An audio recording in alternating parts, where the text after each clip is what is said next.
Hey, What's up, dude? hey man, how you been?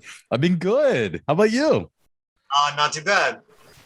Dude, it's Not too been so bad. long. It has been a long time. Sorry, I don't got any fancy speakers or nothing, so it's just me and the PC. Let me turn the fan real quick. No, you look good, dude. Setup's great. All right, cool.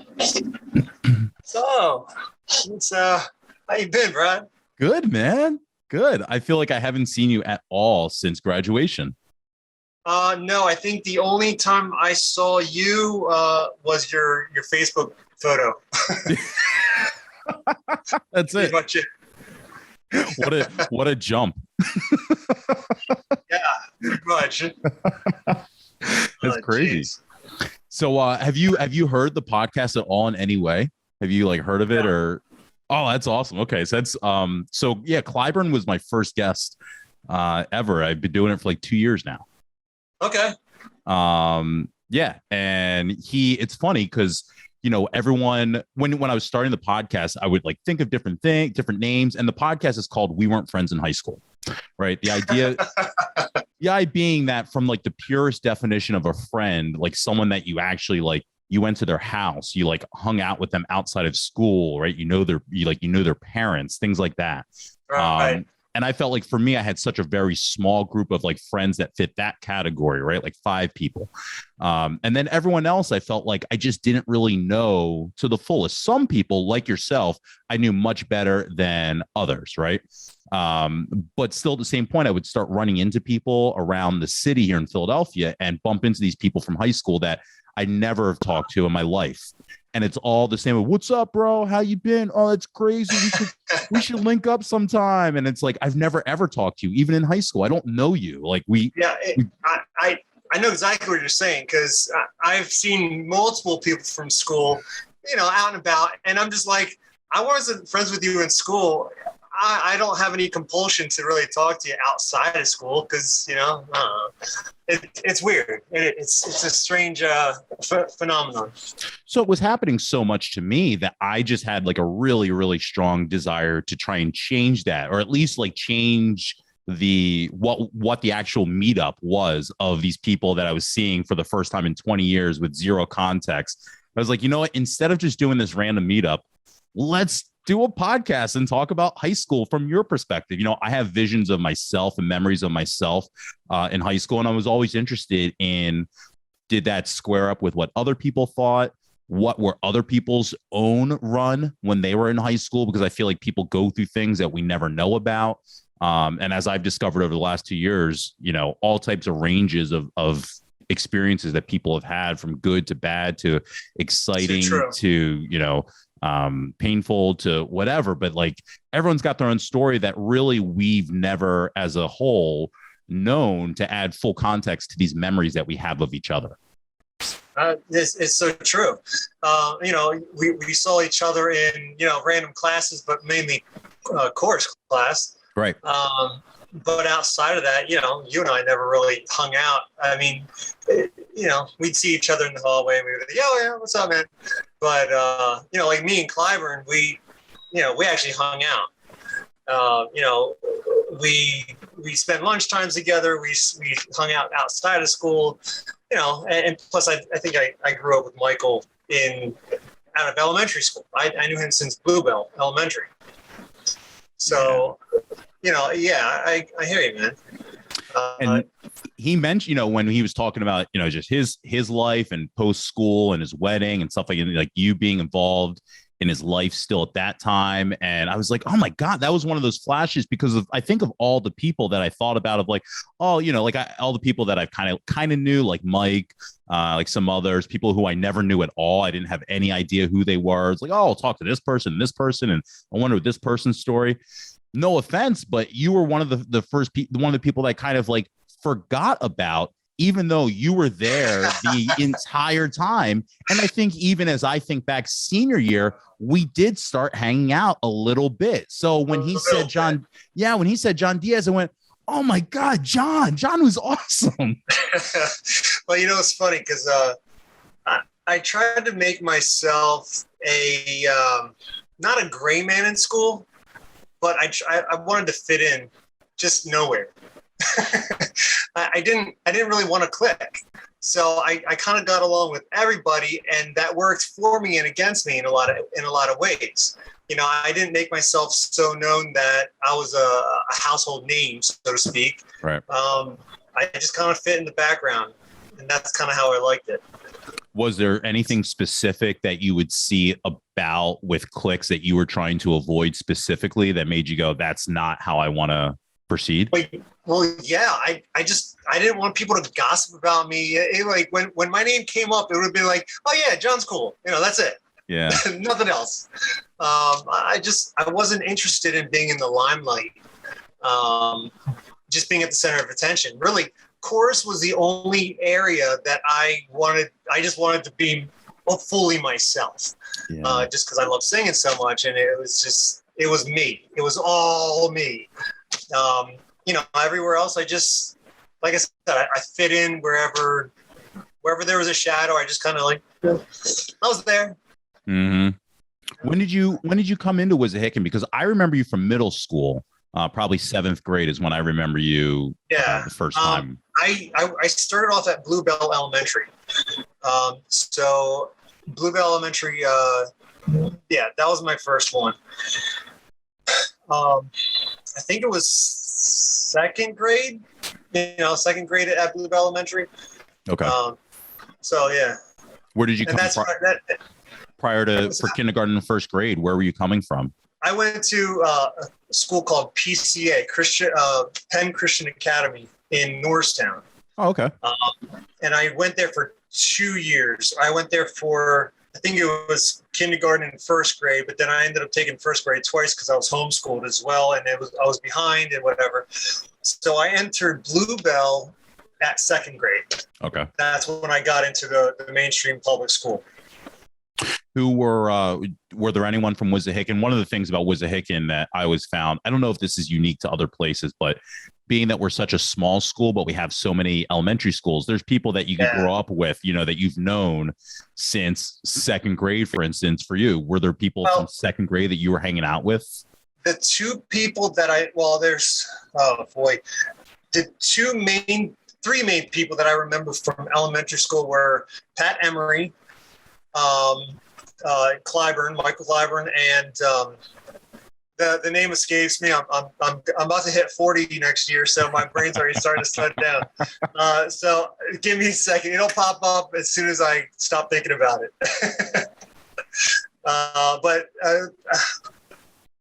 Golly, for the life of me. Anyways, Michael Clyburn's number 1. Yeah, because we hung out. We hung out. We grew up together. So he was probably my best friend since elementary. Wow. What kind of stuff were you doing as a kid at that age? Oh, my word. Riding my bike was my life. I was always outside riding my bike everywhere. I mean, not in obviously elementary school, but I was riding my bike to the parks and everything, just being outside. I grew up in a childhood where I came home from school, my mom kicked me outside. There was my video game career was such, I had Sega Genesis. So, you try to start a game in Sega Genesis and you can't finish the game because you can't save, it's either all or nothing. Right. But after 15, 20 minutes of playing games, my mom's like, get out, go outside and play. So I was like, all right, well, there's that. And, man, I had a crazy imagination, man. I could grab sticks off the ground and start making a fort for my G.I. Joes and zip lines across the trees. And, oh, man, it was just, I had so much fun as a kid. Outside kid. So much fun. It was fun. I had the Sega. I did Nintendo and Sega, and then I stopped there. And I like to think I had somewhat of a healthy balance, but I think definitely as I got into my preteens, I think I went all the way on inside activities, television, video games. Oh yeah. Computer, as that started becoming a thing in middle school, more so than outside. Yeah, I would agree. Once I hit once PlayStation came out, the first PlayStation that was the first big system I had. Well, I had Xbox too, but yeah, it wasn't until my teens that I really started gaming. And even then, though, I've always had a kind of healthy respect for my time. I can easily jump in a game and I can play all night, man. I can pull all nighter even today. If I'm not careful, I'll pull an all nighter. So I have a real healthy respect for my my ability to jump in a game and get lost in it. So I try not to. I try to moderate my time. Yeah, it's interesting. Both Jeff Pan and Brian Cho talked about what they thought was an unhealthy addiction to video games, kind of in that high school era that they thought they got so deep into. On the other side of it, they got way more into the tech space of how do things work, what makes these video games work, what moves these machines, how do I build these, how do I create stuff, and got into like the programming and creation world. Do you think you pulled anything out of that? I mean, gaming now, that's the funny thing, right? Gaming now is like can be a job and can be a revenue source. And I think that's pretty sick. Sick as in disgusting, how people can make money sitting in front of a computer all day. I just think there's something wrong with that picture. Yes, so you looked at it purely recreational. You didn't look at it as like absolutely. For me, it was just a way to escape, a way to chill out and just relax. I've always loved the storyline. I love RPGs where you have the character development and you have the progression in the game where there's a good solid storyline. Like today's games, I got a big qualm with today's games, like Minecraft and like just games that never end. I want a beginning and I want a middle and I want an end of the story. I want to be able to finish the game and say, cool, I spent 80 hours on this game. I finished it. Next game. But today's games, there's no end to them. Right, and it's world building, right? It's just world building. It's just Legos in a digital, in a digital way. And it just, I don't know, man. It drives me crazy because I feel like there's no end to it and there's no conclusion. And I like a conclusion.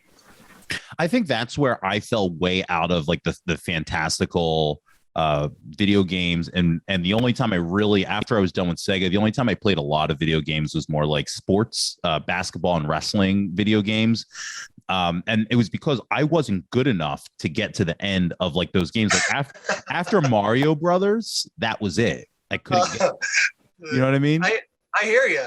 I mean, see, back with Sega Genesis, there was all the cheat codes that you could have 99 lives or whatever it is. And the Game Genie. And the Game Genie and stuff like that. But, it made you a better gamer.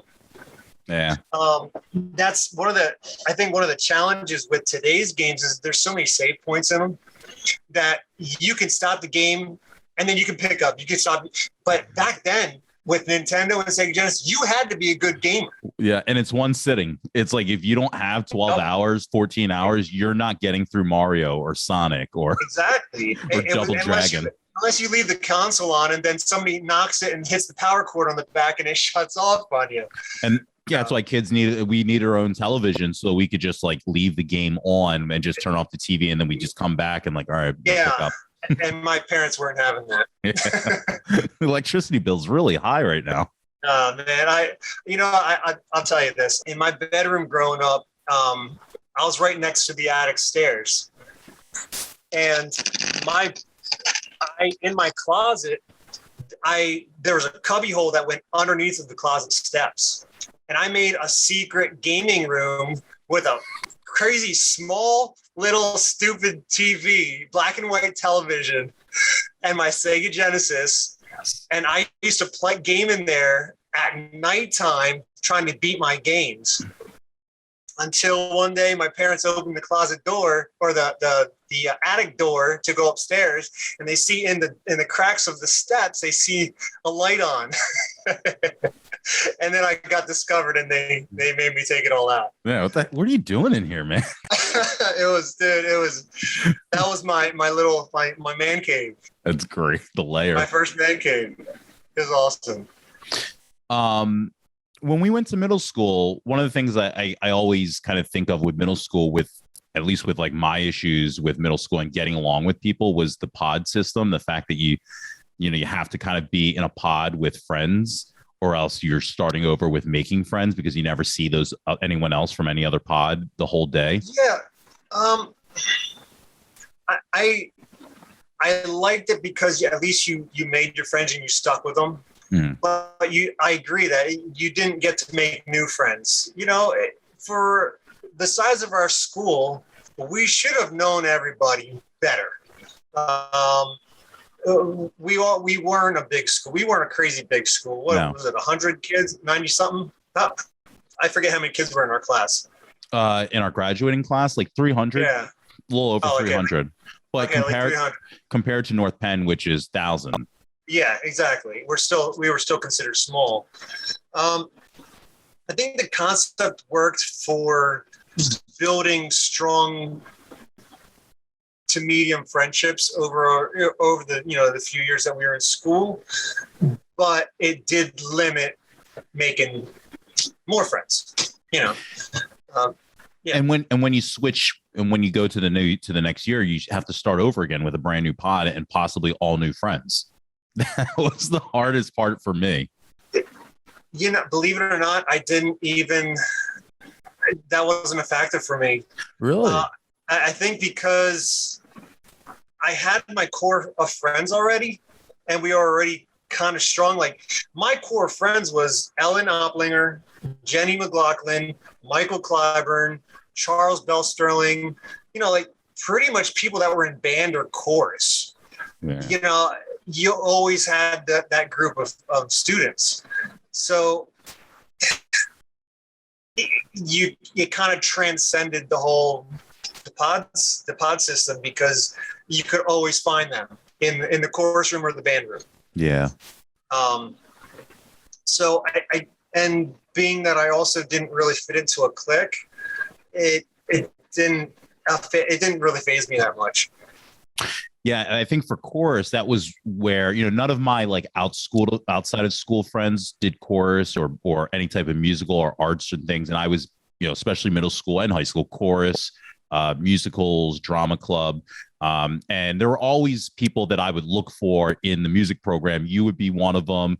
Aaron Cooper, another. Oh, Aaron. Oh, that's right, Aaron. Yeah. And you guys would always be involved in kind of the music program. That would be like, oh, okay, I can hang out over here. I can sit over here, Yeah, you know what? And that was one of the things I loved most about the course is, as long as you were interested in being there, you were included. It was an all-inclusive group. If you didn't want to be there, then scram, get out. We don't really care if you don't want to be here. The people that wanted to be there were accepted as they were. Whether they were like Vern Cheatham. Remember Vern? Right, Vern. He it's like, I don't know, man. It was just a special group, a special environment in school. Was just being in chorus. I was literally thinking the other day about the audition process with chorus, where you're like literally in front of your whole class and you have to sing a solo of like scale. And I don't think today you would ever get me to stand in front of 30 other peers and sing, follow do re mi. It's funny because that's the only environment where I am completely open. Public speaking, being in front of a group. I generally don't like being the center of attention in any area until you get me to sing. Like when I'm singing, I just let go. It's the only time I'm a completely free spirit. Where did that come from? Was your family big music? Did you grow up like with music in your family? Yes. We're all pretty much. My father grew up. He's always been a singer. My sisters are singers. It's just in my blood, I guess. We all have different gifts and talents that we were born with, and for me, it's just I love public speaking. I love being in front of I don't know. Just there's something weird about it because it's an anti thing. Because I don't like being in the spotlight, but at the same time, once I'm in the spotlight, I just go. Yeah. I just go for it. So, for me, I was on like a path. I thought of like child star or actor, performer, whatever. But like, I had like an acting. I took like acting lessons and modeling classes and all that when I was much younger. And then when I got to middle school and I was doing like plays and all that, but I also like outside of school had a manager and I would go on like auditions for parts. I never got anything big, but that was like what I thought I was gearing up for. So I would do the musicals and I was often the only guy save for, maybe one or two here or there, which would always make the musicals difficult because we'd have girls playing the guy parts. Oh, yeah, exactly. I hear you. 8th grade, it was challenging. Yeah, 8th grade Clyburn joined and we did Dreamgirls, but I don't think you ever did musicals. I didn't. I had, all right. So, all right. This is like a thing. This is a thing. It was a huge thing for me. Okay. A huge thing. So I had an experience. I hated organized groups in school, like organized sports. Yeah, I hated it because there was so much politics, and I felt like only the rich kids got the parts. And I just had this thing, whether it was true or not. This was my thing in school. Okay. I felt like I was always a runt. I didn't hit my growth spurt till 9th and 10th, between 9th and 10th grade. So I was always puny as all heck.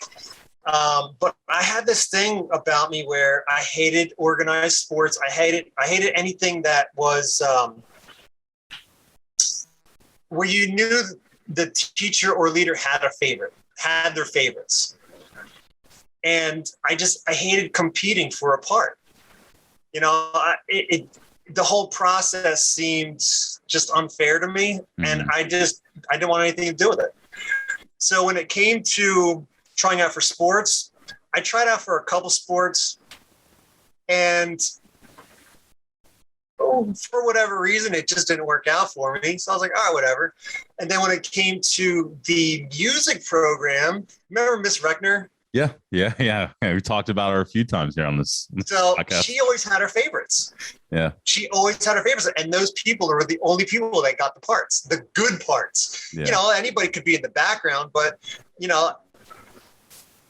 I had a problem with that, and then I was anti-politics, and to this day, I hate politics. Like if somebody's just good at what they do, acknowledge it. I don't know. I have a strong,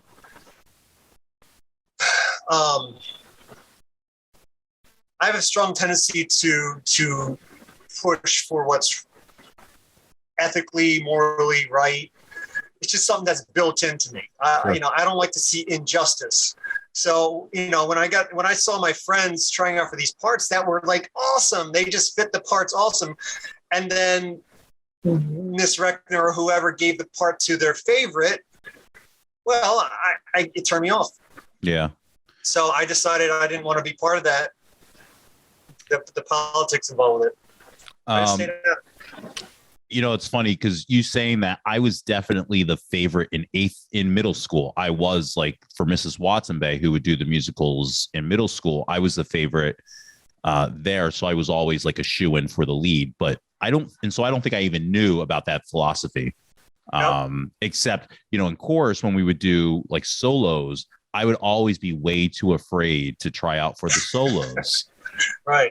Because you'd have to do it right there. And, and I feel like the popular kids maybe raise their hands and I was like, well, I'm not going to compete against Mike Mickles for the solo, right. He's going to get it. And when I got to high school, I wasn't really aware of like that because I had been in a place of not being the favorite of getting something I wanted.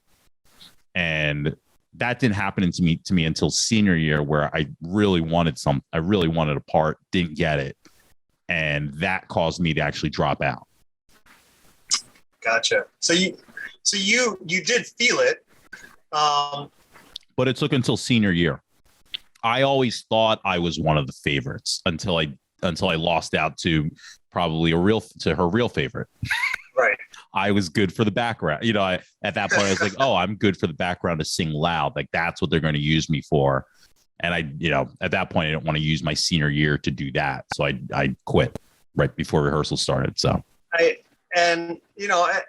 times I don't know if I regret it, but I wish I would have been I wish I would have given it a chance. But I didn't. And so I I moved on. Did you have any subjects or classes, teachers outside of chorus that you particularly liked or you felt like you were good at?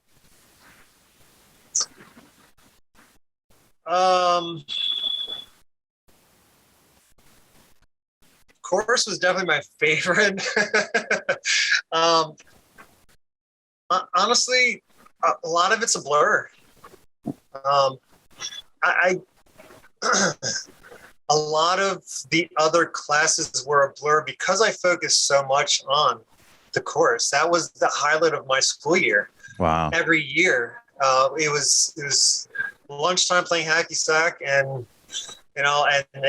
my core group of friends. But every other subject, vague memories, man. Were you learning to play hacky sack? I remember when hacky sack came about. And I was like, where are all these kids learning to play this? None of my friends did it. And all my friends were white. So I would have thought that they would have someone would have clued me in, but no one. I think I picked one up in a mall or somewhere. I forget where I got my first hacky sack, but I picked one up because I was like, sweet, well, I don't know what this thing is. But I was like, what do you do with it? And then I just started kicking it around and I was like, oh, that's what it's for. And then I realized, oh, crap, I'm actually all right at this. And then that's what we did every lunch period and after school. And it was just fun. Yeah. Did you do it in that little courtyard in between right outside the cafeteria? Outside the cafeteria, we used to do it. And then right outside the band room. Oh, yeah. Right around the little by the parking lot there. Yep. So those are the two areas that we used to play. But yeah, absolutely. Right in the courtyard in the cafeteria, that was the spot to go all the time. It was awesome. What did you want to be like when you were a kid? What did you want to be when you grew up? Like pie in the sky? I wanted to be an astronaut. What did you? Believe it or not, I started off wanting to be a police officer. And my uncle was a police officer. He's retired now. And he was kind of my inspiration. Actually, two of my uncles were officers. And so that's what I wanted to be. But I quickly grew out of that. And believe it or not, I just wanted to be a dad. Really? Yeah, I just wanted to have a family of my own. That's really all I wanted to aspire to.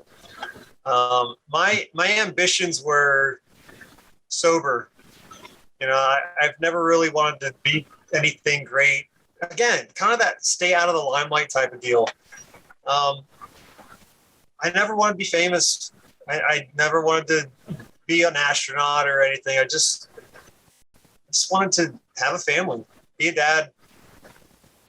You don't hear a lot of men talk about that as as aspirations for family, especially being like young in the time that we're talking about high school. That's something that I think when I asked Kim Clauder about, what she was very into, like at a very young age, wanted to be a mother, wanted to have a family.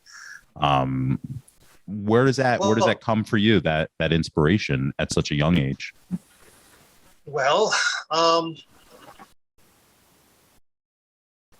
probably, both of my parents are still together. They're still alive. So obviously being that my parents had a very good relationship with each other, that absolutely supports my affinity for a marriage relationship. And, I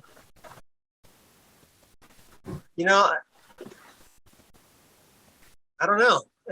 It's something that was ingrained in me from an early age. I just wanted to have people that I love, that depend on me, that I depend on, have a core group of people that just loves me. Yeah. we all just want to be loved. You know, at the end of the day, we just want to be loved. We want to be accepted for who we are. But I noticed a lot growing up how when a family breaks apart, you know, broken homes. A lot of my friends came from broken homes. A lot of my friends didn't have what I had as a, you know, a mom and dad that loved each other, you know, siblings. I had, you know, I'm the youngest of 4. And I don't know, I just wanted to continue the legacy. If that, you know, if that makes sense, if that's valid. You know, believe it or not, that actually shaped a lot of my school relationships as well, because I didn't date. You know, in school, it was a cycle. You know, our female friends would have their boyfriends, and then they'd break up with their boyfriends, and then one of the other friends would get the boyfriend. It was a vicious cycle that disgusted me as an adolescent, as a teenager. Interesting. I didn't want to be the dregs of somebody else's broken relationship. So it kind of forged me into kind of a protector, like over Jenny and Ellen. Mm-hmm. I considered them more of like a sister or a cousin than, you know, a female that I could date. I was very protective over them, you know, and every time they had relationships with you know, one of their boyfriends or whatever, I would get really defensive over them, you know, and I would want to protect them rather than want to date them, you know, and I don't know. I didn't want to be a statistic. I didn't want to be a negative statistic for, you know, a broken date where, you know. Yeah. I think as now I look back and I didn't date either. Right. And I think as I look back, and I think that's maybe take that as a harsh perspective, because kids date, right? And I think but I also had a similar take in that, and especially like what you mentioned before about not wanting to have people talk about you.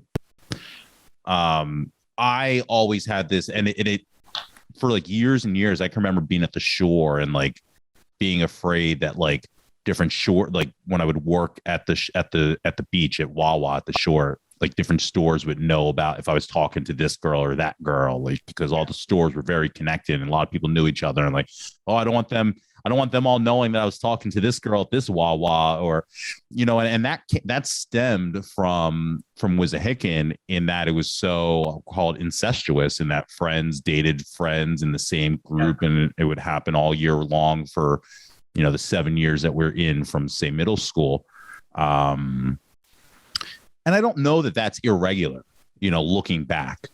But I do think that there is something to like wanting to be able to keep something for yourself.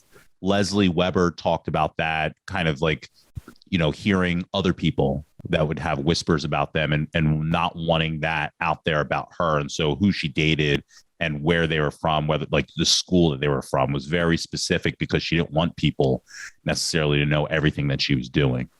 Right. Do you think that like that, I mean, do you think that stems, do you think that's what kind of stems from that protection of just like everyone knows what when you break up, when you get back, when you get with someone else, you know, the history of who they were with before that? Was it that more so? It was really everything. I didn't want to be, I mean, I never liked people talking about me in a negative way. If you know, I grew up in a scenario where, you know, I come from a Christian home. I'm a born again Christian. I was brought up in a way that your reputation is a big part of who you are. And, you know, you can easily screw up your reputation, but trying to get that reputation back will take a really, really long time. It's easier to break a reputation than it is to make one. So, you know, you got to be careful. You know, you got to be careful what you do. You got to be careful what you say. You got to be careful, you know, how you come across. You just got to be careful because, you know, my own opinion on it is the only things you really have in this world is, you know, what you do and what you say. Mm-hmm. That makes you who you are. You know, your lifestyle, my lifestyle, other people see that. They can see if I'm real or not. They can see, you know, I'm transparent. You know, no matter how much I try to hide behind whatever facade I want, I'm transparent and people see right through it. So I try to be real in everything I do. And I think that started off at an early age. And again, it kind of takes on that whole wanting to be in the background, not so much in the background, but not in the limelight. Is people, you know, you see it every day. Famous people, what happens, man? There's no secrets. Everybody knows their lives. There's no such thing as privacy, and I like my privacy. Yeah, I like to be able to have my privacy, and I don't want everybody knowing my business. And again, that does come from my parents. You know, nobody outside of our home needs to know what happens in our home. right. You know, it's an old school mentality. You know, keep your business to yourself. Right. Type of, you know, yeah. Yeah, that was definitely kind of like a feeling of me of not wanting people to talk about me. And the only thing that I was willing to have people like know about me was like that I couldn't be messed with. You know what I mean? Like, I'll fight you Absolutely. if you know what I mean? Like, that was like my thing was that like, if you get loud with me, I'm going to get loud back. If you get in my face, I'm going to get back. I'm going to get in your face. If you swing on me, I'm going to swing on you. But outside of that, it was just like, I don't want anyone to know anything about, you know, if I was talking to a girl and someone outside of school is like, oh, you talking to that girl? I'd be like, no. Like, I just didn't want, I had such a fear, but at the same time, you know, it's something I talk about a lot on this show. It's like, besides the fear, though, I had a want to be in those kind of scenarios, those worlds, those, you know, I think I wanted to be, you know, on the roulette wheel of dating pretty girls from school and going to parties. And, you know, there's a certain amount of, you know, you want to belong. You know, you want to be, you want to be part of the group. You know, you don't want to be an outsider. You don't want to be, you know, the last man standing, odd man out. Everybody wants to be included, you know, and I think that's one of the tricky things that I had to learn how to deal with in school was knowing how far to fit in. You know,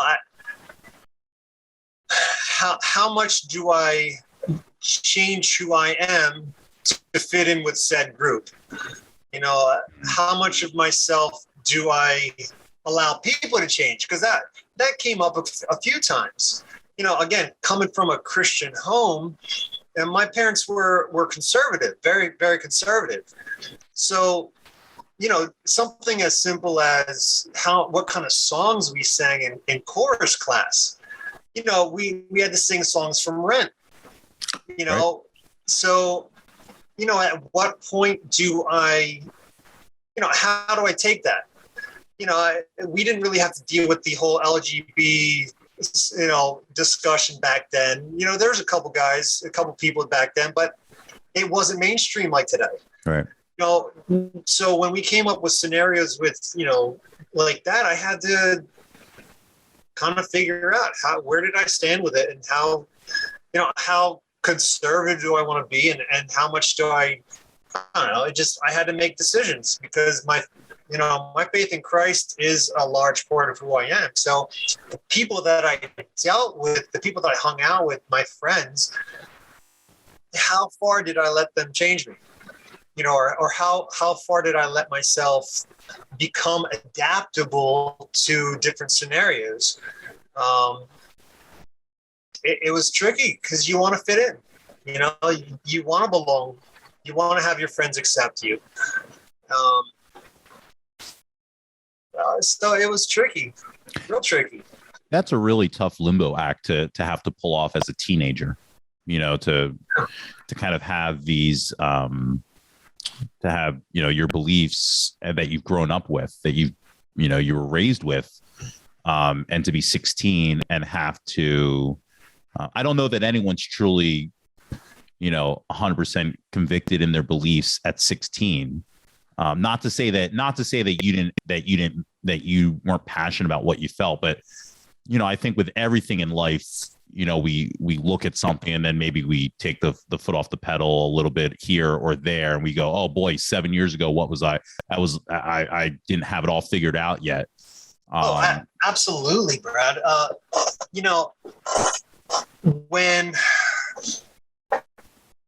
When I was early on, especially, in my teens, I didn't grow up listening to any rock music. It was all Christian music, either contemporary Christian music or Christian rock or whatever.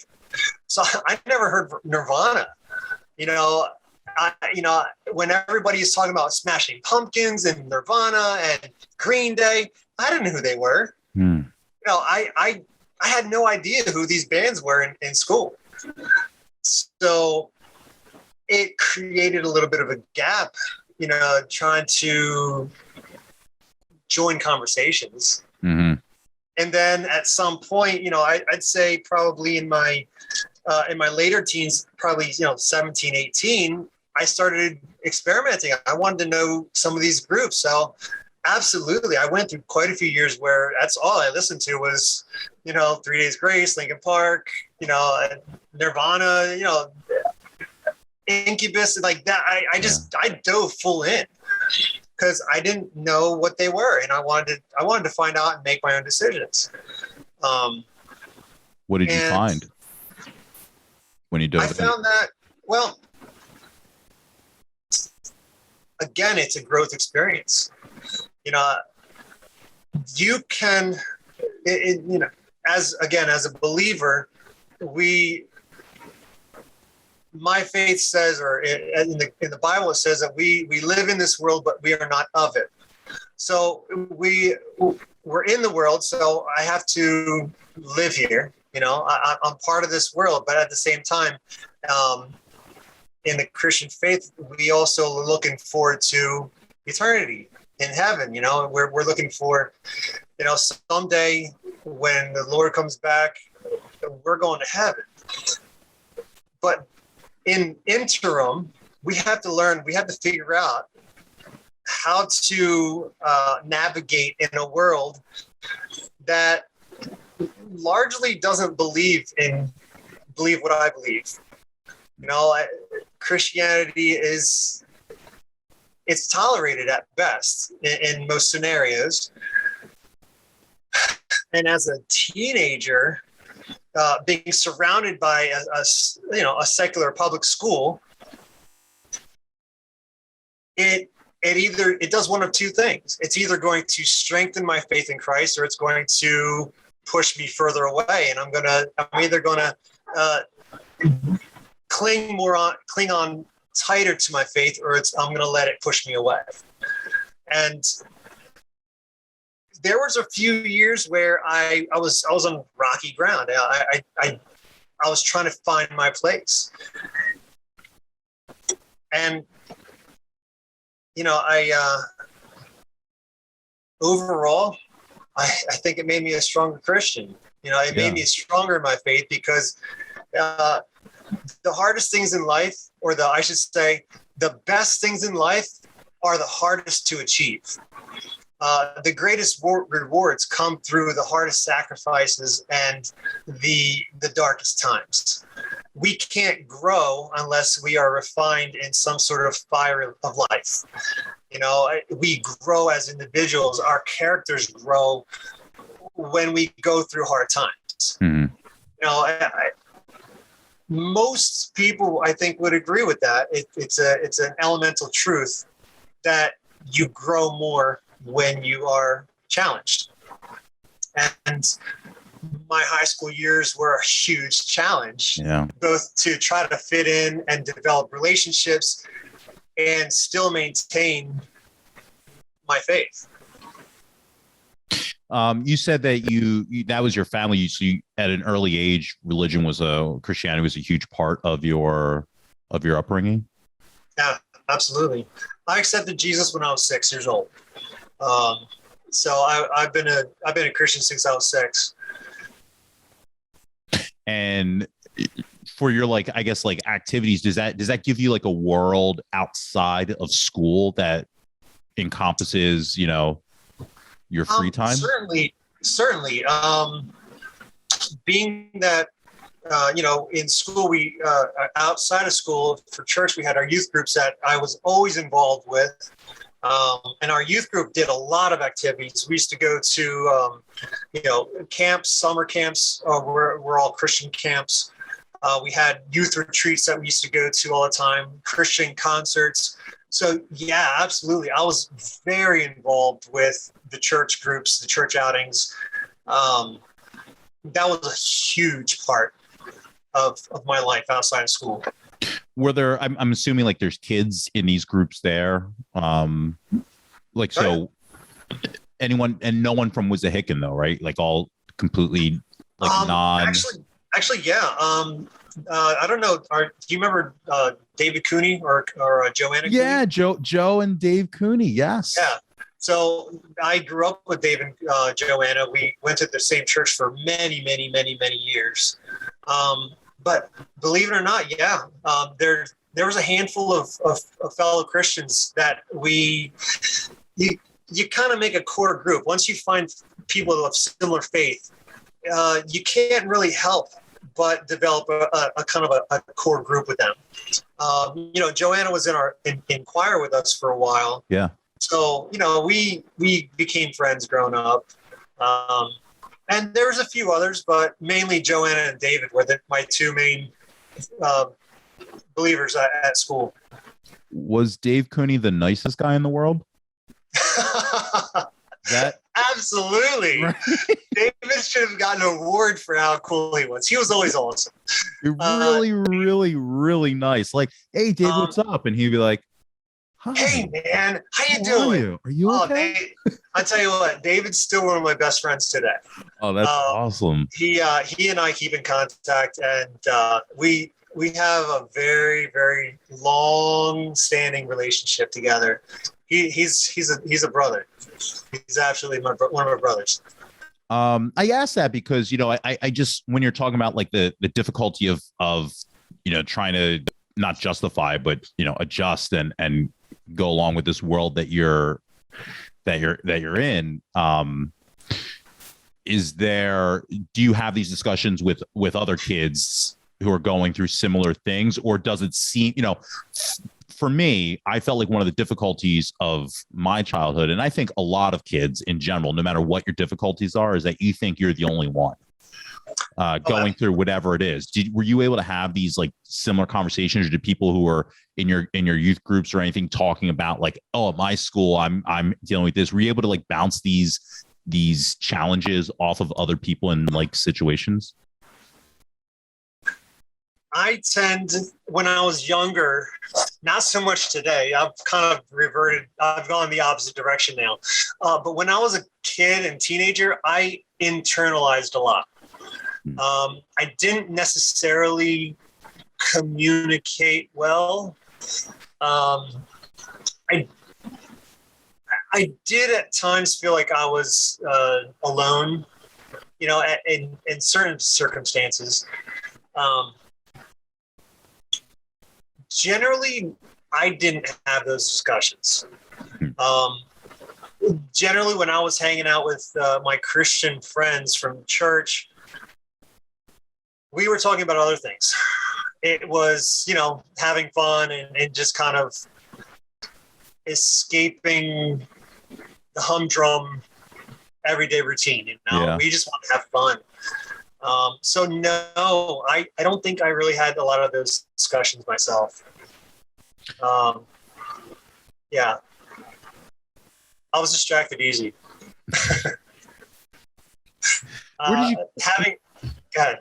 Well, I was going to ask, where did you come out on the other side of that? I mean, you mentioned, you mentioned Rent, and we went to go see Rent our senior year on a trip we took a trip to New York. Shout out to Jess Kessler, just sent me a picture a few of us like just on the sidewalk outside the Hard Rock Cafe, and we're all wearing baggy khakis. Yeah. But so how do you, you make it through, you're 18, you make it through it. How do you, at the end of that, where do you come out as far as how good of a job you think you did? What you think, if you thought you adjusted, some of those things that maybe came into high school with, if you felt like you were able to say, no, I feel like this is who I felt like I was, and I stayed true to this. Where'd you come out on the other side of that by the time you graduated? By the time I graduated, well, by the time I graduated, I knew who I was for the most part. I knew what I didn't want to be. I knew the kind of person that I wanted to be. So I guess I was pretty well-rounded, I think. Did you learn? Well, did you learn more from people, people that maybe your guard isn't up as much, a Mike Clyburn or whatever, who maybe is involved more, like you said, music, and just so many different points of views that were you able to take something in from those experiences, those people? Oh, absolutely. We'll use Michael as an example. I'm sure he's going to love hearing his name so many times. By the way, shout out Michael. I love you, the man. Absolutely. Mike and I lived together for a while in Ambler. We actually we were roomies for a while on Maple Street, and those were some of the most fun and exciting and memorable years that I will never forget. Michael introduced me to Incubus, Nirvana, Linkin Park. He's always been a rocker, man. He's the whitest black guy I've ever known. I love him for it. I love him, man. He's been. Michael has always accepted me for who I was. Michael's always known that I was a believer. He's always known that I'm a Christian, and he helped me accept myself and accept other people too, because I figured, as a Christian, right? I'm supposed to be able to accept other people. I'm supposed to love everybody, and that's hard. Even for a Christian, and I have the example of Jesus as my example, but when I have somebody that, and I don't know where Michael stands with his faith or not. I'm pretty sure he grew up in church, but I don't know where he stands today. But as a teenager, as a young 20-something, he didn't care what my background was. He just loved me for who I was. He was just my buddy. We were just friends. And I said, if Michael can accept me for who I am, well, I got to do the same for him. And we became such good friends that, even today, man, I can just text him real quick and, man, I'm thinking about you. I love you, man. I hope everybody's, hope you're well. Yeah. But it helped me learn how to accept others with all of their quirks and all their issues. And, you be you, I be me, hopefully we can find some common ground, but I'm not going to change you. It's not my job in life to change who you are. And it's not your job in life to change who I am. I just want to try to find some common ground with everybody around me and get along. At the most, I hope for peace between me and you, but having friends that fell out of my church realm, and that was a challenging thing growing up is, I had my school friends and I had my church friends, and with the exception of David and Joanna Cooney, they really didn't mix. It was like two separate worlds that I was part of. And it was only later on in my mid to late 20s that I realized that it was all one. I made it separate. You know, I felt like at church I had to be Church John. At school I was John, John friend, and it's really challenging having two separate worlds that you come from and not knowing how to fit into both of those. Mm-hmm. And having my Christian friends was big, as a big part of who I became, who I am today, but also having my school friends or my non-Christian friends likewise helped me become who I am today. Mm. No matter what your background is, everybody has different things you can learn from. And it's something that I've adapted to over, in my 39 years is you, Brad, you have your own life story. You have your own experiences that I could learn from, and I don't know what experiences that I have that could help somebody else. So taking the broad perspective, we're all just people trying to make it through this crazy life. It doesn't matter what kind of background we come from. It doesn't matter, it doesn't matter if we got the COVID vaccine or not. You have value to your life, and I have value to mine, and I have to respect your background. Not everybody everybody comes from a different background, and it's really tough. It's really tough to be accepting in a way that doesn't break my own convictions. Especially in today's society, trying to, when you have, the Bible that speaks very strongly about certain things, societal, moral values and stuff.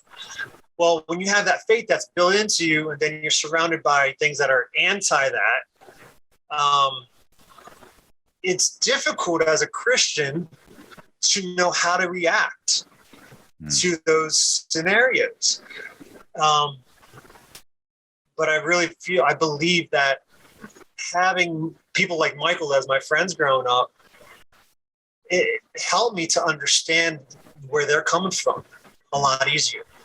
So having a diverse group of friends throughout school absolutely helped me to become a lot more open-minded, to be accepting to about people. Yeah. You mentioned music, pre introduction to pop music and post. I'm again, part of the fun of this is the nostalgia and the pop culture aspects. Was there like an artist or an album that particularly struck you in high school that you were like, this is the one?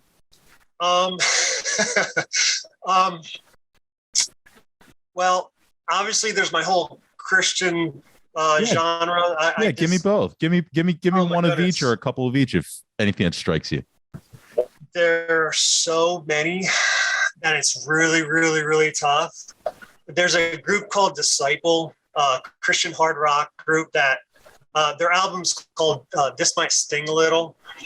And that album was just so hardcore that even today, man, I'll pop it on and I'll just rock out in my truck.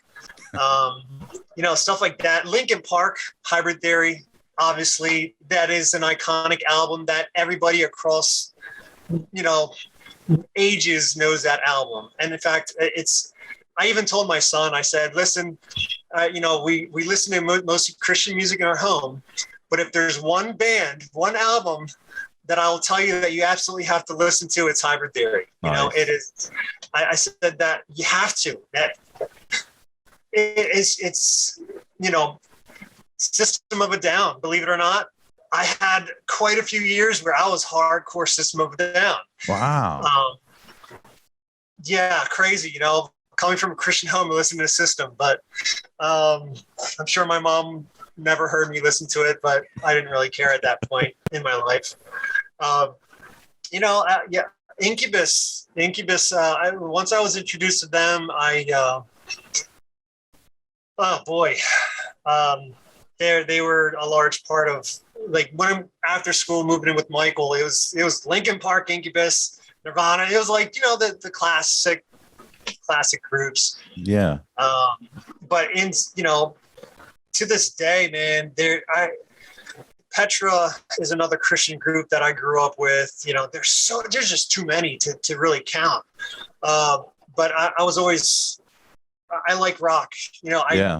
I'm a lot more calm these days. I like more soothing, relaxing stuff nowadays. But every once in a while, I still got to rock out and just play. I go in my garage and crank it all the way up, and my kids walk in and they're like, "What are you doing? What is wrong with you?" And I'm like, "Just go away. I'm having a moment." But anytime I'm working around the house, I don't know if you can see in the background here, but I'm putting new flooring down in my living room. And yeah, I see the panels. Pretty much, music is such an integral part of who I am that my kids know when I'm working on any project, if I got my music going, just don't bother me because I'm in my zone, and I'll wail, man. I just have fun. I have so much fun. I'm the same. I like, before I do anything in like around my house, dishes, sweeping, laundry. It's like, let me get a good 10 to 15 songs like queued up here to play. Absolutely. It's been a large contention between my wife and I because I like my music loud. So when my wife's around, I got to keep it kind of subtle. But as soon as she's out of the house, man, I crank it right up. And my neighbor doesn't care because he likes his music loud too. So nice. It's a lot of fun. Music is just, it's a huge part of who we are. Yeah. And it really does transcend ages and years. So absolutely. Did you do any sports in high school? Yeah, I did. Actually, I did track and field for a little while. However, it didn't last because I wasn't fully outgrown. I didn't fully outgrow my asthma at that point. So I had asthma as a child, and I wasn't fully out of it yet. It wasn't until my mid to late 20s where it didn't bother me anymore. For a short time, for the beginning of 9th grade, I moved to Florida. My dad moved us there to help my grandparents. So I wasn't, it was weird. I started the beginning of 9th grade in Florida. And then about, 4 or 6 months after that, we moved back because my parents realized that I got involved with the wrong group, the wrong crowd. And she was like, "Nope, it ain't happening." So they moved us back here. So I came back to 9th grade, and I was redefining myself a little bit. And I decided, I played volleyball in Florida. So I was huge into volleyball, but then Wissahickon didn't have a volleyball team. Right. Well, so we're not on the beach. No. Well, indoor volleyball or whatever. Sure. Yeah. But I tried track and field. I did that for one semester, but it didn't last. I realized I wasn't as fast as I thought I was, and I couldn't jump as high as I thought I was, and I wasn't as strong as I thought I was. Total fail. Pretty much everything. I was just a failure, so I gave up on that. And then I did go out. I went out for baseball, and I did enjoy baseball, but I got really discouraged because of the politics. Yeah. And I tried out for baseball. They pretty much said no to my face because I don't know, for whatever reason, they just canned me. They didn't even give me a chance. Wow. So I wrote off school sports after that. I said, screw them. I'm not taking anything else. I'm not going through this pain because it hurt, man. It hurt. As a kid, you go out for a team, you're like, yeah, I want to play. And then, something nowadays, I don't see it. It's not that traumatic, but at that age, it was a traumatic experience, and it really turned me off. I didn't want anything to do with school sports after that. No, I was terrible. I was terrible with team sports. even like recreationally, baseball. Other than I played basketball, but at a certain point, like by the time I became like 14, I was just bad. And Well, I choked under pressure all the time. I did basketball, I did baseball, but as soon as I was under that pressure, man, I choked hard. And every sport was with kids that we went to school with, like, you know, whether it was recreational or whatever, like the next day you're like, well, it's like, I saw him strike. Like, you should see this guy swing a bat. There was so much pressure to be good. And if you weren't like awesome or at least mediocre good, I don't know, man, high school's hard. It was hard, you know, like you said, everybody knew you knew everybody, and word just got around too quick. Yeah. There was no secrets, man. No secrets. Yeah. The only sport I felt comfortable doing like out in the open was like kickball or mat ball. I knew I could do that. It was funny because if it wasn't a pressure event, man, I was great at baseball. Yeah. You know, I was great at basketball. I could play football. I could play all the sports, and I was really good until it was for points, you know, until it meant something. Mm-hmm. And then I wasn't good under pressure back then. Yeah. So I gave up. Are you Puerto Rican, John? I am Puerto Rican. And it was funny. The only other Puerto Rican back then was Javier Marquis, and my sister, obviously. But yeah, Javier was one of the only other Puerto Ricans back then. I was going to say he. So funny enough, I've talked to Javier for the podcast, and he is his dad is white, so he's half Puerto Rican, half white, and he revealed on the podcast that he really, until like his 20s, when he started having interactions with people in other states, he looked at himself as like a white guy. Yeah. Well, you look at me. I don't look Puerto Rican. I don't sound Puerto Rican. I've never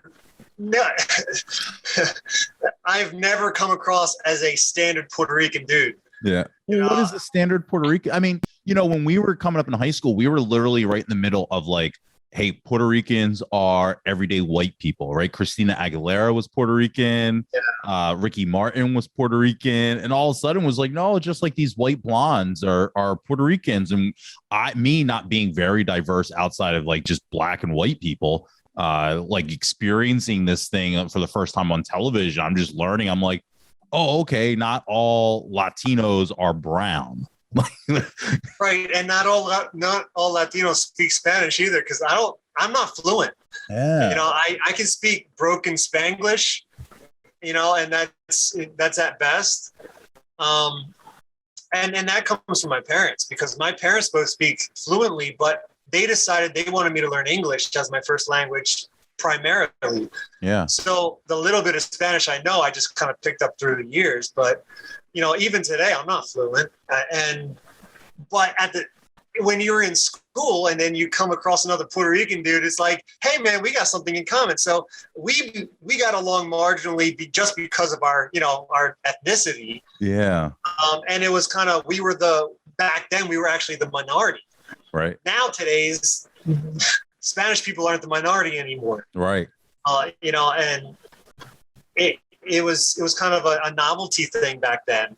Yeah, man, I'm Puerto Rican. You know, it was a random, you know, it was cool back then. Yeah. Now it's just like, you're Puerto Rican. You and I had a nice little running gag senior year when we would, and I didn't bring this up to her when I was talking to her the other day, but when I was talking to you and I had a gag with like Jess Kessler, where we would tell, and everyone in course, we would tell them that we were smoking banana peels.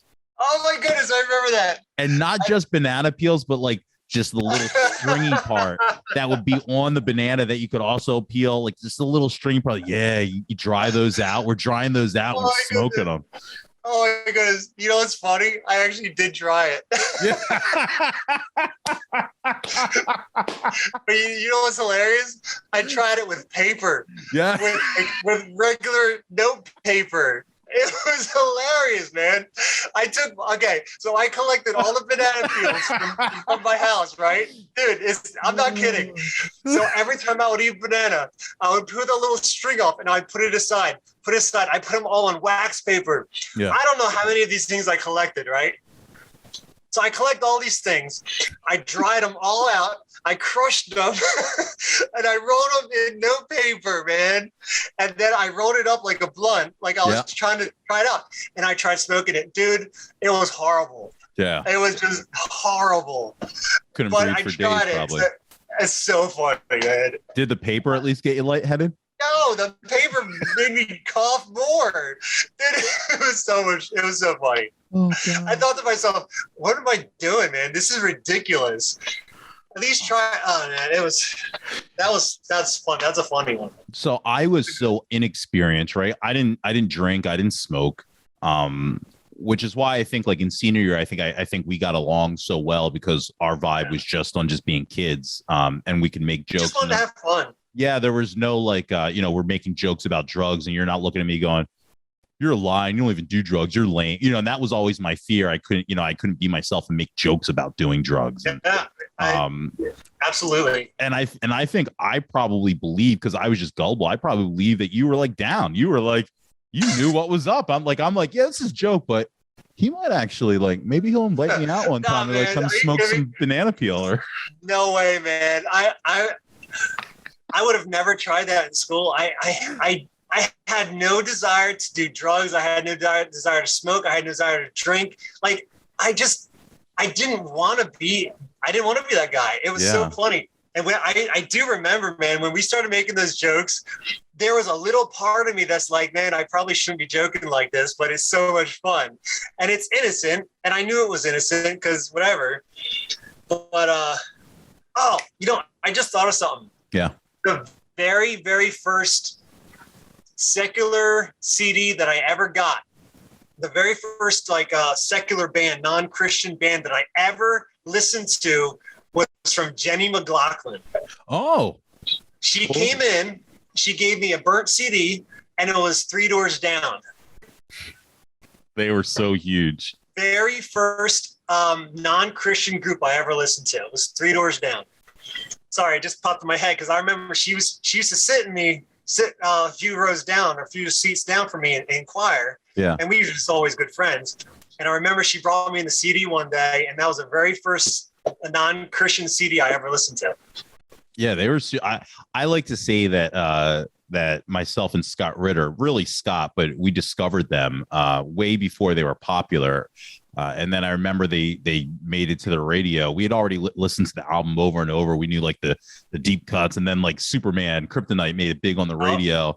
And I remember it was like Jed Carson asking me, "What's that Three Doors Down song?" And I'm like, "Kryptonite." And he's like, "Yeah, I'm gonna go download it." I'm like, "Why don't you buy the album and support the artist?" And now it's cut to like I have not bought music in 20 years now. I bootleg and download everything. But the one song Choices on that album, I probably listened to that song,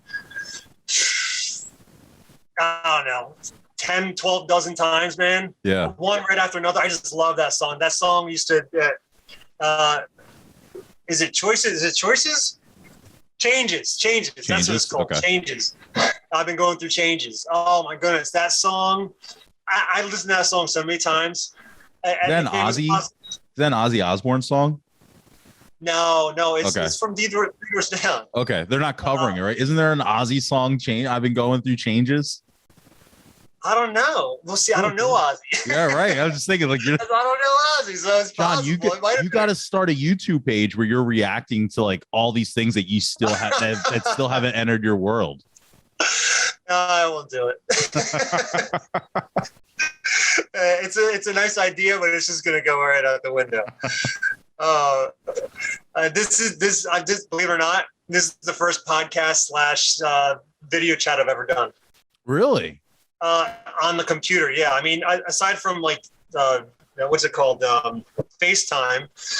Aside from FaceTime, this is the first actual this I've ever done. Well, now since COVID and all that, now I'm very versed in it. But when the podcast first started, they were face to face. You know, they would come to my house here in the city. We'd have a couple beers and we would just chop it up in my second room. I converted to like a studio. Cool. But now since COVID, now we've been doing them like this. But you're not the only one. There's a lot of people who are like, wait, what is this? What am I doing? You know, it's.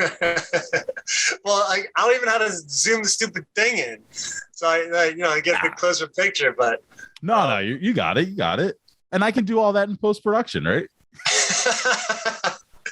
Yeah, I mean, I'm only I'm only as tech savvy as I feel like being. Mm-hmm. You know, I'm capable, but I find that I'm choosing not to be as tech savvy as the older I get. Yeah, I definitely get that. I do that with like my phone and other things. I just go, no, I don't need the update. I just downgraded my phone actually. Yeah, to like a 6-year-older phone. I refuse to get rid of my Samsung S8, my Galaxy S8, because it still That's works. That's what I downgraded to. Are you kidding me? Dude, it's right here, man. I love this phone. I love this thing.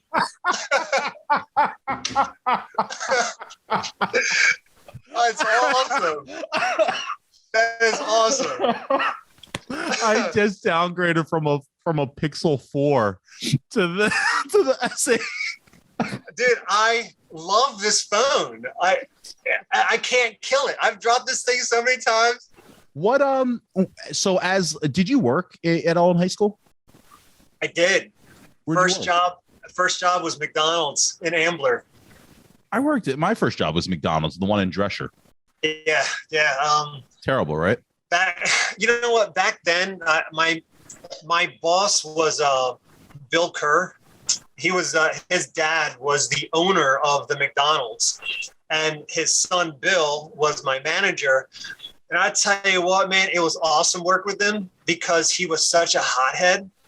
He would get pissed off, and he'd go start pounding on the refrigerator door, making dents in it. Oh my goodness, it was so funny.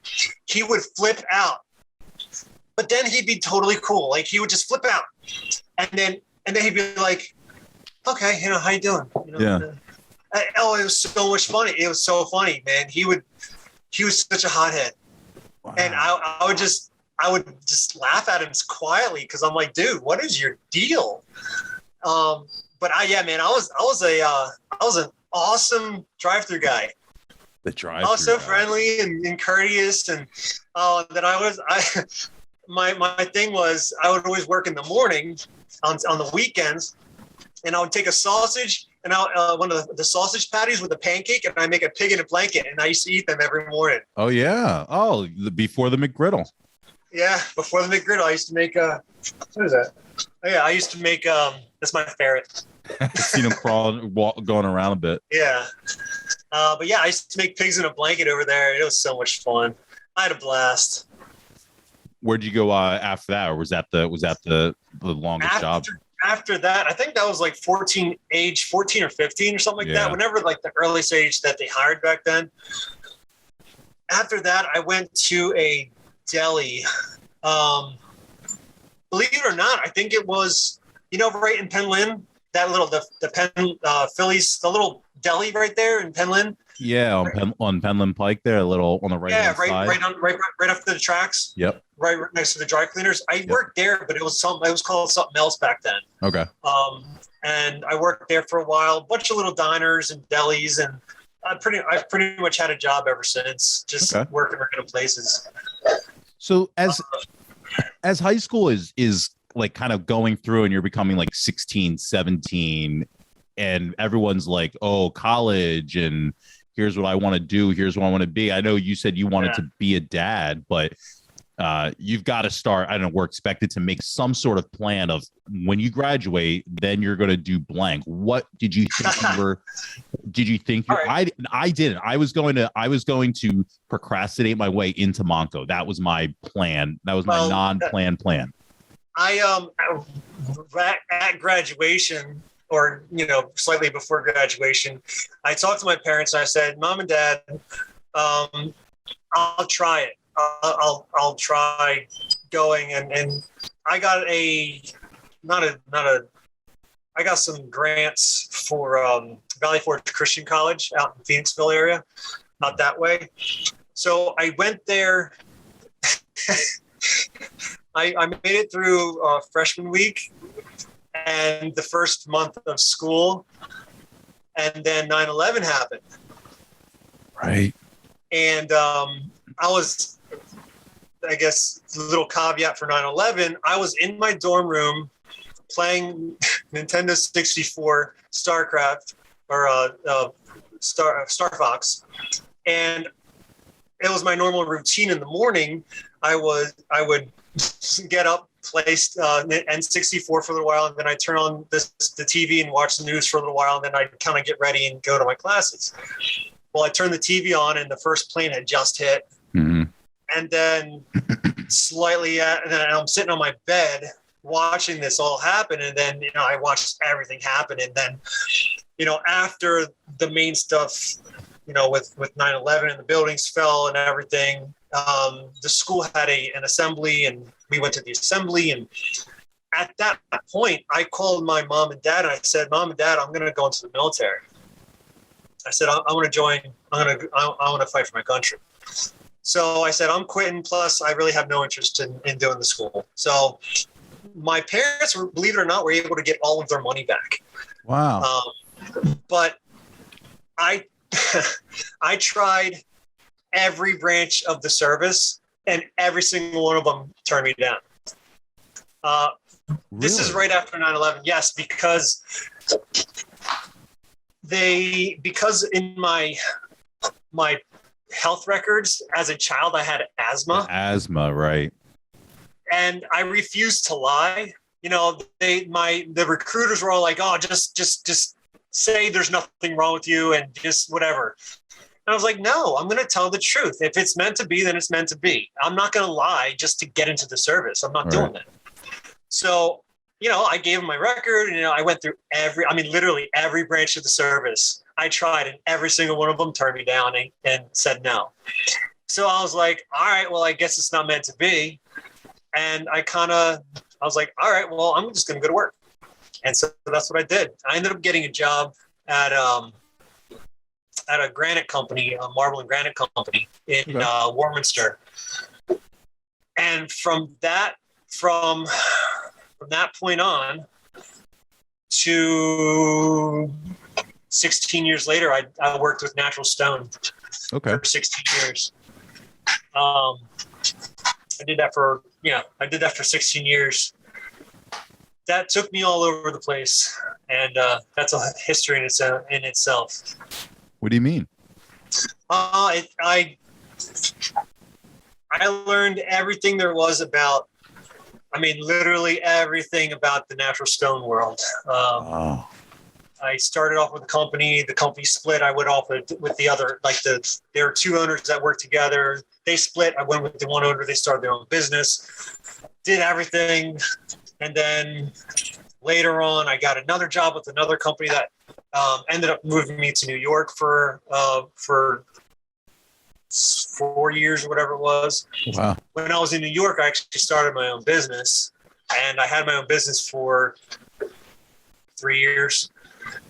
But it didn't work out. I found out I'm a really bad business owner. Yeah. Mainly because I had more money than I ever had, and I wasted it, and I couldn't handle the legal stuff with the business. Yeah. The government stuff. Keeping up with the taxes and the government. Dude, I could not handle it. I could run the business all day long, every day, work with customers, and I was happy as a clam. But as soon as I had to sit in front of my computer and, do reports and taxes and all that jazz, couldn't do it. I'm in a similar boat now, so I can sympathize. Yeah. Trying to figure that stuff out's hard. It was a very valuable experience. I wouldn't give it up for anything, and I would do it all over again. It was probably one of the hardest experiences I've ever had was owning my own business and going through that whirlwind of emotions and ups and downs, and it was hard. Did you ever look out before you applied to the college in Phoenixville? Did you look at like what everyone else was doing and say any of that could be for you? As far as what? Well, I don't know, like moving away, picking whether it's what you're going to do or not, making up a path for yourself and just going. What I found is that majority of the people that I've talked to, their college story generally proceeds as they realized they were there for completely the wrong thing, either at the end or halfway through, and changed course and elongated their college career, or went deeper into that thing that they changed their mind on. But that seems to be the general course. Did you at any point decide, like, you know, this is something I could do, maybe I should look here and go do this? Or was it always, I know it seemed like you didn't have like a big college aspirations as far as like, I want to go to Princeton. No, I guess like in comparison to what you're looking at other people doing, right? All of your other friends and everything, they're all doing blank. It's funny because my perspective on looking at other people was, they're just wasting their money.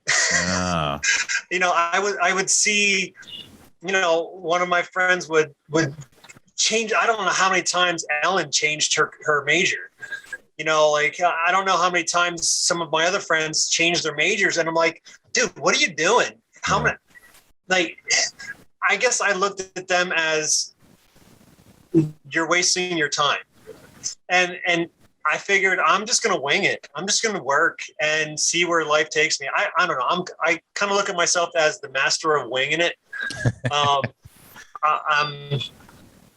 really have no major aspirations. I didn't have any major aspirations. You know, I had a bucket list of things that I wanted to do, like having my own job, have my own business. I wanted to do that. You know, I did it, and I kind of checked it off my list, and, you know, all right, moving on. What's next? Did your parents go to college? Nope. Did you ever get one of my things that I never like knew how to ask for help, and my parents did go to college, so it was a struggle for me to, like, you know, I went to Monco and got my associates. I got an associate's degree, an extra associate's degree, by the way, from Monco in science, because I took geology, just so you know. So, rocks. Yeah, rocks. You're rock solid. Yeah, rocks are my thing. I got a very solid D in that geology class. That's awesome. Which qualified me for an extra associate's degree that I didn't know I had earned. So we're about on the same level. Congratulations. Thank you. I know geologists. Yeah. But, you know, did you get any help? I never got like, I never got like the checklist of, hey, here's what you need to do if you're, you know, in the future. And I felt like if I'd been given those tools maybe a little bit earlier, and that I could have like snapped into something more specific that I could have chosen, rather than, I don't know, maybe that's just life, right? You got to let things happen and whatever. But did you ever get any type of like, did someone ever try and get you and say, no, John, you can't play this out to the end of high school. You need to try this or try that, or get involved in this, or you need to look at this school? Did anyone from school or around you like try and steer you? I think they did, but I didn't listen. Yeah. I by the time high school was over, I didn't want to go back to school. I wanted to not do homework. I didn't want tests. I didn't want my version of studying was cram right before the test. Right. Same. Or pay attention in class so I don't have to study. Right. You know, I hated doing reports. I hated having to research something like I didn't want to do more work. I just wanted to play. I want to be outside. I want to explore. I wanted adventure. I was just adventure. Mm-hmm. And what's the next adventure? What's the next cool thing that could happen? I think to this day, I don't have a direction that I'm going in. I just kind of wherever the current takes me, that's where I go. I've never had a plan. Another thing that I did want to mention was you don't know this story, but in middle school, I guess around the time I met you, and I remember you starting, I guess, like 7th grade. And I think, and I've made mentions this before, and I haven't been able to pinpoint, but I'm pretty sure now that I'm thinking about it, it was you with the Juices Loose T-shirt when OJ was acquitted in 7th grade. But beyond that, going back to just 7th grade and you, so you were the first Jon, Jon, that I had ever encountered in my life. And so this is super weird, but so we had a book report due, and I took out the book. It was a book about baseball. It was some, fiction about baseball, a kid who's going out for the baseball team or something. I don't know because I never read the book. Instead, I made up what I think the book might be about because I knew no one was going to read this book.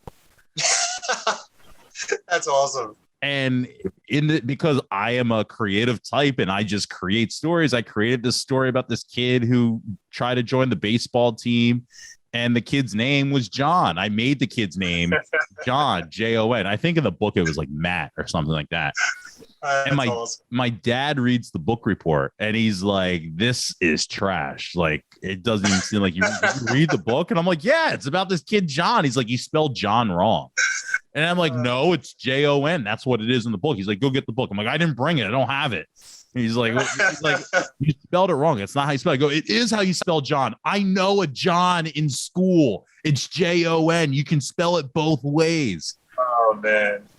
But that was back in the days when we didn't have computers. And so you had to handwrite your book report, or at least I didn't have a computer, and you had to handwrite your book report. And so I just didn't want to have to rewrite it. I think my dad cared less about the fact that the story was complete bull and more about the fact that it appeared that I was misspelling the name John. But I was adamant. That this was staying as is. What's funny is that to this day, I am so anal about the way people spell my name. I don't care who you are. I will correct you if you spell my name with an H. Mm-hmm. I can't stand it. I'm not John. I'm you don't cough when you say my name, or don't, Joe Nathan. I tell people Joe Nathan. That's how you spell my name. But it's so funny, man, that you remember that. It's hilarious. That's so funny. And what's funny is, I want to say I vaguely remember that time frame because I probably did a book report on Jurassic Park at least 4 times in school. Yeah. Because it's the only book, it's one of the only books that I really read, and I just loved it so much. And I know I did at least 4 book reports on that, and that was probably one of the times that I wrote that book report is that same time. Oh, that is so hilarious.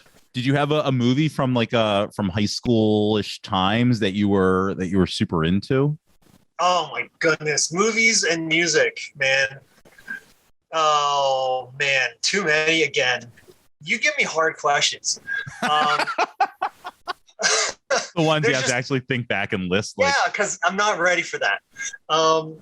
I could throw out a couple for you, like a Clueless or a Can't Hardly Wait or a Matrix. No, believe it or not, cartoons, pretty much any Disney cartoon. Okay. I've always been into Disney cartoons, man. So any Disney cartoon is probably at the top of my list back then. One of my favorites. The Lion King or Hercules. Oh, I saw Lion King in the theaters, man. Same. Believe it or not, growing up, I watched all of the Disney classics multiple times, one right after another. Like Robin Hood, I could quote that movie back in the day. Yeah. Peter Pan. In fact, funny story that you may or may not know. Senior year. And I have multiple people who could corroborate this story, mainly Vern Cheatham, Ellen, and probably a dozen others. After prom, I didn't go to prom. I was with you. Do you remember that? We went to Ellen's house. We went to Ellen's house. In the backyard, and they were like in a tent. Yeah. Okay, so you do. I drove you. Did you drive me? Are you sure? Because I thought I snuck out, and I thought I drove. I thought I drove there, and I snuck out. Or did I ride my bike? Because she didn't live far from me. I feel like I drove. I feel like I picked you up. I don't remember now. I remember I know I snuck out and I could have gotten in a lot of trouble, but I didn't. But at Ellen's house, I had an experience with a bottle of vodka, with a bottle of Absolute. It's the first time I ever drank Absolute, and I drank a lot of it. And I was messed up on her living room floor, and I wanted to watch a movie. And I put in Robin Hood. And I kind of passed out under her coffee table watching Robin Hood. And Vern picks me up, because he's, Vern. And he picks me up to kind of take me up to a bed or something to let me rest. And I wake up and I start quoting Robin Hood to him. The secret's out. It was so funny, man. You guys know Jon's a big Robin Hood fan? Oh, dude, it was so much fun. It was a blast. That I was never a drinker, but I experimented a little bit. To this day, I'm not a huge drinker, but it was just so much fun. It was such a Vern. Anytime I talk to Vern, that story always comes up, man. So I'm gonna ask: do we think that's prom, or do we think that was Ellen's graduation party? Oh, because I don't think Vern was at prom. I remember feeling very awkward because it was you and me, and we went to Ellen's, and it was like Ellen and maybe like two other people backyard. I think you're right. But the graduation party was like an all night in the house thing, and out back. That was different. Yeah, they were different. I always say, I don't know. That wasn't what I wanted to do for prom, I don't think, but I don't know that I wanted to actually go to prom in the first place. I also felt really awkward, being that I didn't have a girlfriend, I didn't date, I didn't have anybody that I felt close to that in that way that I really, and plus I was also kind of shy with dancing in public. I didn't want to dance. I didn't date, I didn't dance, I didn't dress up. You know what? I dressed up when I had to, but I hated dressing up. Yeah. I hated wearing a tie for chorus. It's the only time uncomfortable. It's so uncomfortable and hot. But I didn't like dancing in public. I didn't like making a spectacle of myself. I didn't like people laughing at me. And I felt like if I went to prom, then, you kind of have to dance. You go to the prom to dance. However, later on after school or later on in school, like when, what was the place in on 73, that club that shut down on Skipback Pike? Reed's. Oh, Reed's. Yeah, shout out to Reed's. Shout out to Reed's, man. Back then, when Reed's was still open, I used to go with Jenny and Ellen, and I could dance all night long, but it was so much fun going with them. Yeah. Because I was their protector. So, because they didn't want to dance with any weirdos. Mm-hmm. So they danced with me. But because we were so close, it wasn't awkward. It was just three friends having fun. No pressure. There's no pressure. No pressure. And it's always that pressure that got me, and the expectations that were involved with that. I didn't want to have to deal with that. Yeah, exactly. The exact same. I'd rather find something else to do than the anxiety of having to figure this out. Oh, that's so funny. Obviously that changed. when did you meet your wife? Oh, snap. I've known my wife since we were about 10, 12 years old. Oh, wow. Yeah. So one of my church friends growing up, my wife Yvonne is his cousin. Oh, okay. So I used to hang out at his house all the time, and his cousin, my wife, used to come to visit. She grew up in New Jersey, so they would come down for the summer and stay at their cousin's house for the summer. So growing up, hanging out with him, I got to know my wife as a friend. So we were pen pals, and we were growing up, and again, because we're all Puerto Rican, it was just kind of like a little niche, a little clique in the church, on our church friends. Yeah. So we've been friends since we were 10, 12 years old, man. And she has two sisters. So there's the three of them. So the three of us all used to hang out all the time. But she's the oldest of the three. And I always thought she was the prettiest. I liked her the most. I thought she was cute and adorable and just sweet. But I might have had a crush on her, but I never thought anything of it. It wasn't until she invited me to her graduation in New Jersey. And I remember driving out with my sister. My sister went with me. And we went to New Jersey, and we went to her graduation. At the graduation, you know how everybody goes into the field afterwards, and they're all congratulating and high five, Yeah. So we go there, and I'm walking up behind my Yvonne, and she doesn't care about any of her family. The only thing that she's saying is, "Where's John? Where's John?" Oh, wow. And it kind of started to click in my head. I'm like, "What? You're John." and then she turns around, and her face lights up, and I'm like, "Oh, snap. I think, does she like me?" And I was like, do I like her? Like, it was just weird. Man. And she ended up going to visit her, stay at her aunt's house. And we sat on her aunt's porch, and we started talking. And at that point, I said, listen, I don't want to date you unless I intend to marry you. Wow. I even after high school, I think I had two girlfriends that lasted maybe a week.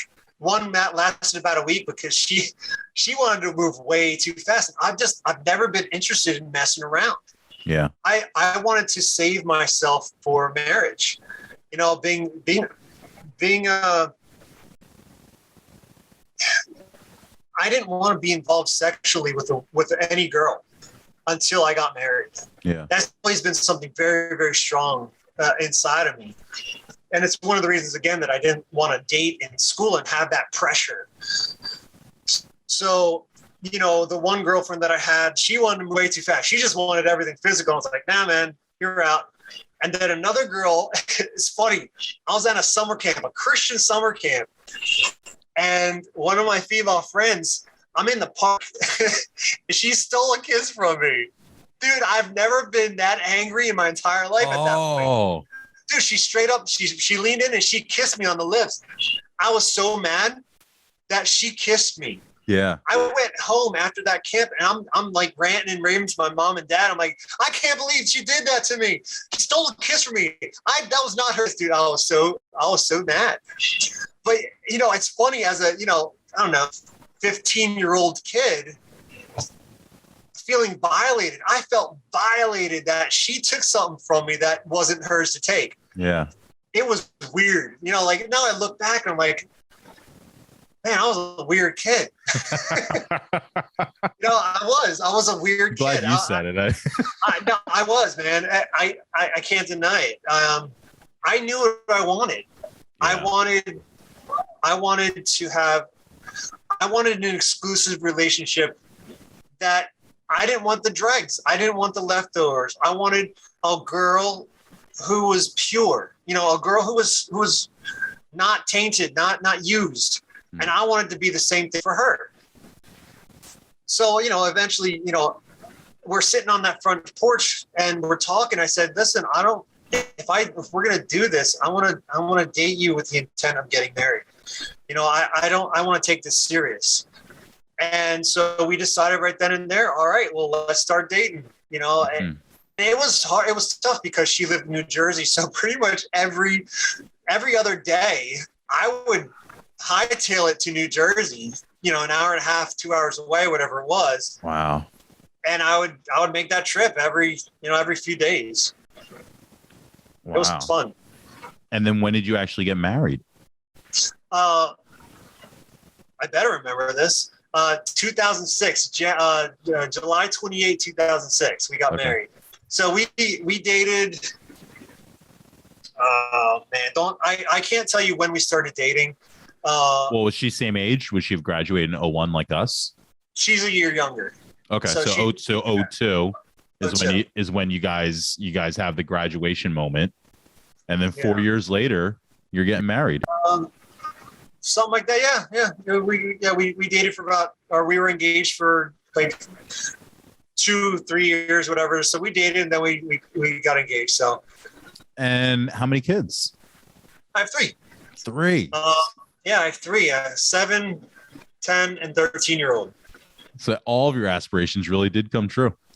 You know what? I got my son. I got my 2 girls, and it was crazy because. First off, I got my son first, which was really awesome because, what dad doesn't want a boy to have fun with and kind of spoil on. And then I got my 2 girls after that. And my son came out with incredibly red hair. So randomly, I got the red gene. My mom has cousins that have red hair. And randomly, I got the red gene in my kids. So two of my kids have red hair. My son has rust color hair, like straight out rust.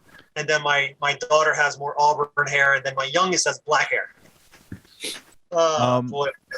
Well, the last thing I like to do, John, before I end these conversations, is I like to take a quick look in the yearbook. Awesome. Just to embarrass and see what we had going on here. It's funny. I thought about getting my yearbooks out just to spark some memories. Yeah. But then I remembered I don't remember where they are. Well, for your reference point, then. There you are. Oh, snap. Oh, crap. Look at that mustache. That was a fun picture to see. Yeah, dude. Let me see what you got here. You have horticulture for 9th grade, track for 11th grade, and then chorus 9 through 12.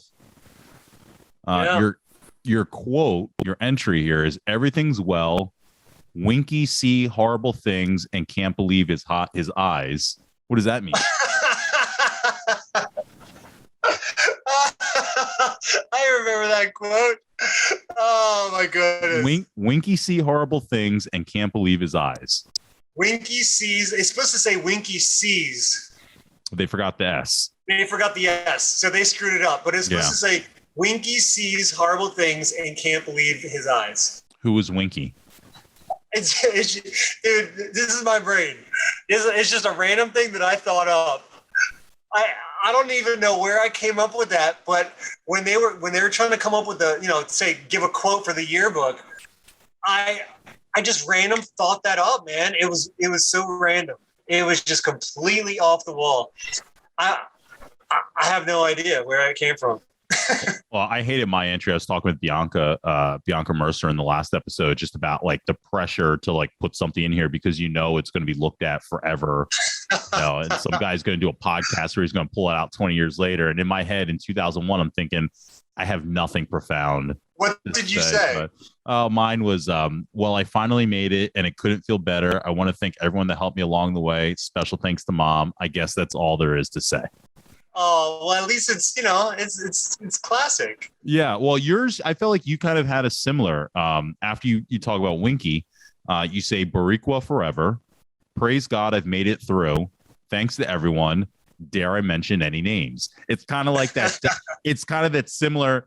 I'm not saying anything too cool, but what I will say is there's probably nothing left to talk about. It's like that.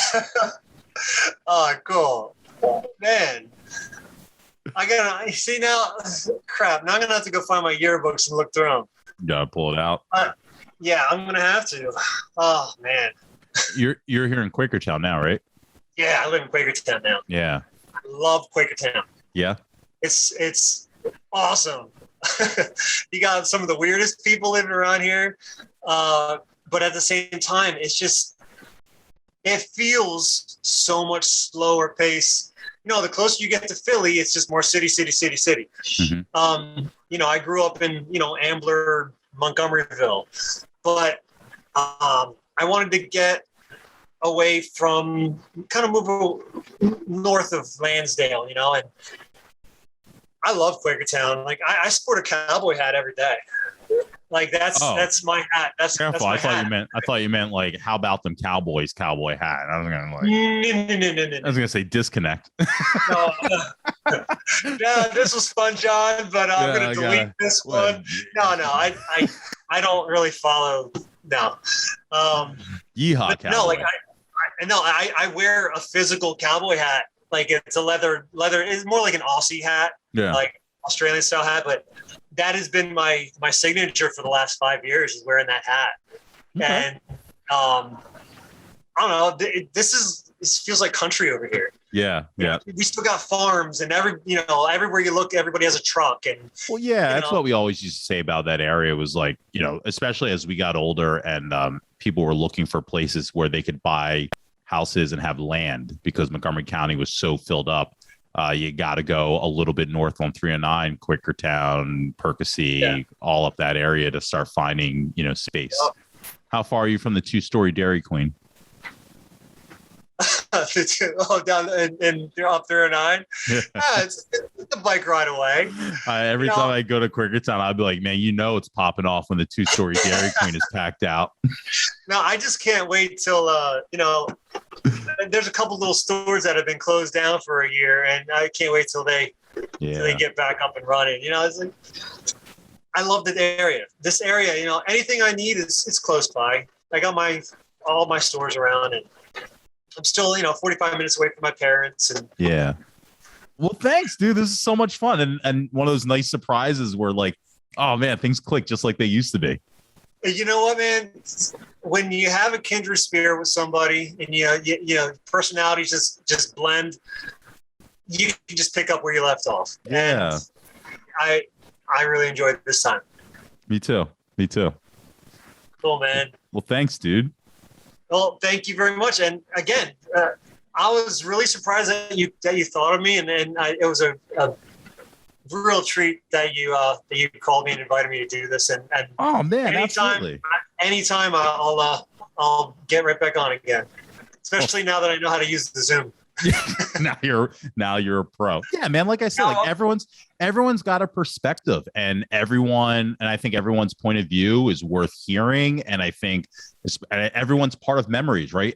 Someone's going to remember you out there. It's going to go, oh, right, John. And whether they've got a memory of something specific, of like, oh, he was cool, or this was weird, or whatever, they're going to have more context now to who you are as a person, rather than John was just this or John was just that. It adds more context to not just you, but their memory.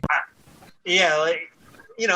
Growing up in school, I just see myself as John. I'm a nobody. I just I'm a whatever. I'm just me.